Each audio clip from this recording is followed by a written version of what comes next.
নমস্কার বন্ধুরা, এই হচ্ছে আমার বাড়ির কার্তিক। কাল রাতে আমার বাড়িতে ছোট্ট কার্তিককে আমার বাড়িতে আমাদের পাড়ার কয়েকজন রেখে গেছে। তা আমরা এই ছোট্ট কার্তিককে সাদরে ঘরে তুলে নিয়েছি এবং আজকে তার পুজো হয়েছে। দেখুন আমাদের এই ছোট্ট কার্তিককে কেমন লাগছে আপনি একটু কমেন্ট করে জানান। ঐশী এই কার্তিক পেয়ে খুব খুশি। এবার ঐশী কি বলছে আপনারা বন্ধুরা একটু শুনুন। ঐশী, এটা কার কার্তিক? এটা আমার। তোমার কার্তিক?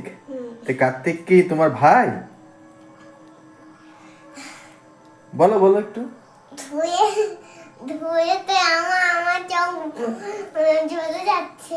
তাই ধুয়োতে চোখ জ্বলে যাচ্ছে? এই কার্তিক দেখুন বন্ধুরা, কার্তিক আর Oishi same same same same. বলুন বন্ধুরা, আপনারা কমেন্ট করে জানাবেন কার্তিক আর ঐশী দুজনেই সেম সেম।